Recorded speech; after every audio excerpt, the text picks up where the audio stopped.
Saya Monalisa Julian Putri. Kami akan membawakan berita tentang kejayaan Soeharto pada masa Orde Baru.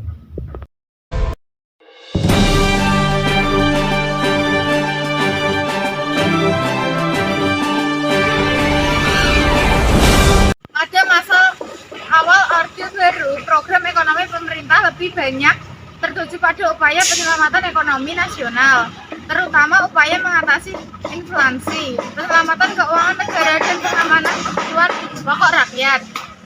Dalam melaksanakan program ekonomi, pemerintah menetapkan kebijakan ekonomi jangka pendek dan jangka panjang. Program tersebut dapat terlaksana dan berhasil menjadikan ekonomi Indonesia berkembang pesat. Program jangka pendek dalam rangka penyelamatan ekonomi nasional diwujudkan dengan stabilisasi dan rehabilitasi ekonomi. Pada tahun 1966, tingkat inflasi mencapai 650%. Maka pemerintah tidak dapat melakukan pembangunan dengan segera, tetapi harus melakukan stabilisasi dan rehabilitasi ekonomi terlebih dahulu. Program jangka panjang yang dilaksanakan oleh pemerintah Orde Baru diwujudkan dengan melaksanakan rencana pembangunan jangka panjang 25 tahun.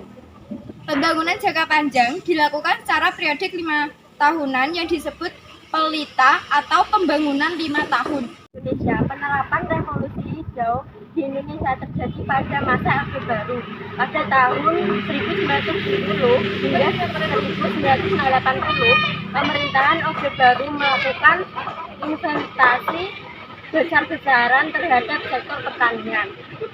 Pemerintahan Orde Baru membangun dan mengembangkan program-program modernisasi pertanian yang bertujuan untuk meningkatkan produksi pertanian Indonesia.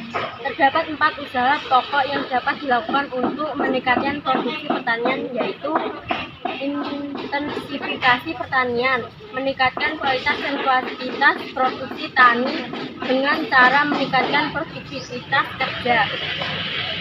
Kedua, ekstensifikasi pertanian, meningkatkan kualitas dan kuantitas produksi tani dengan cara menambah faktor produksi pertanian. Ketiga, diversifikasi pertanian. Pemerintah melakukan upaya diversifikasi pertanian dalam melaksanakan revolusi hijau untuk meningkatkan produksi pertanian dengan cara menganekaragaman jenis tanaman. Keempat, rehabilitasi pertanian, peningkatan kualitas dan kuantitas produksi tani dengan cara memulihkan lahan dan sumber daya pertanian yang sudah kritis. Revolusi hijau tidak hanya memberikan dampak positif, namun juga memberi dampak negatif. Berikut dampak negatif revolusi hijau.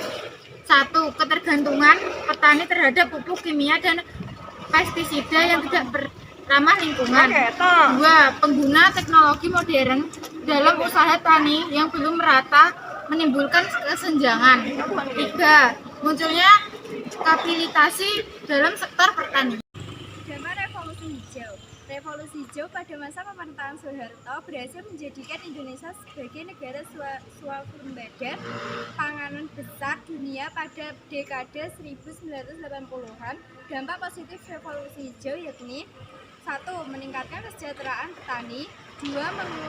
Menguatnya perekonomian pedesaan. 3. Meningkatkan ketahanan pangan nasional.